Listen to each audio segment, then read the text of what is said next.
తెలుగు సాహిత్యాన్ని కాలానుగుణంగా ప్రారంభ, మధ్య, ఆధునిక యుగాలుగా విభజించవచ్చు. ఇందులో మధ్యయుగం అత్యంత ప్రభావశీలమైనది.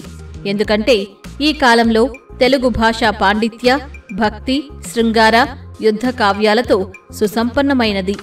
భక్తి ఉద్యమ ప్రభావం, భక్తి సంప్రదాయాన్ని ప్రోత్సహించిన వాగ్గేయకారులు శైవ, వైష్ణవ భక్తులు. ఆంధ్ర మహాభారతం, నన్నయ్య, తిక్కన్న, ఎర్రాప్రగడ చేసిన అనువాద కృషి. ప్రబంధ సాహిత్యం ఉద్భవం. కవులు స్వతంత్ర కావ్య రచనలను ప్రారంభించారు. రాజాశ్రయం. విజయనగర, కాకతీయ రాజుల అనుగ్రహంతో సాహిత్యం వికసించింది. సామాజిక, దార్శనిక భావజాల అభివృద్ధి.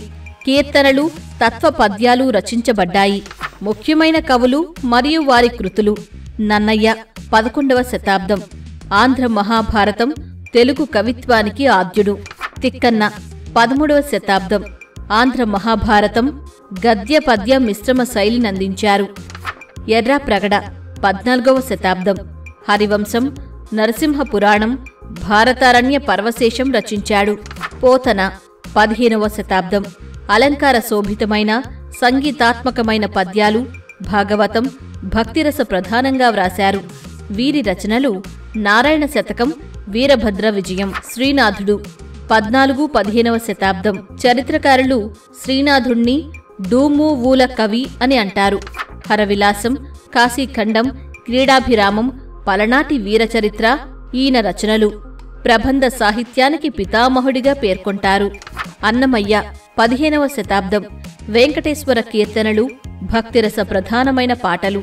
తాళ్లపాక తిమ్మక్క, చినన్న వీరు కూడా భక్తిపరంగా అనేక కీర్తనలు రచించారు.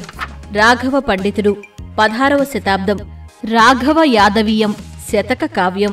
గ్రంథారంభ, మధ్య, ముగింపు పద్యాలు ఒకే విధంగా చదివిన అర్ధభేదం కలిగిన సంధి కావ్యం. మధ్యయుగపు తెలుగు సాహిత్య వైశిష్ట్యం. భక్తిరస ప్రధానమైన రచనలు. తెలుగు ప్రబంధ సాహిత్యానికి పునాది వేసిన కాలం. సామాజిక సమస్యలపై చర్చించిన తత్వ కవిత్వం. విజయనగర సామ్రాజ్యంతో కళలకు రక్షణ, అభివృద్ధి జరిగిందని చెప్పవచ్చు. తెలుగు సాహిత్యంలో మధ్యయుగం అత్యంత విలువైనది. ఇది భక్తి, శృంగార, శాస్త్ర, రాజనీతి అంశాలతో కళాత్మకంగా వికసించింది. ఈ కాలంలో మౌఖిక మరియు లిఖిత సాహిత్యం సమృద్ధిగా ఉండేది. ఈ కాలపు రచనలు ఇప్పటికీ తెలుగువారికి గర్వకారణంగా నిలుస్తున్నాయి.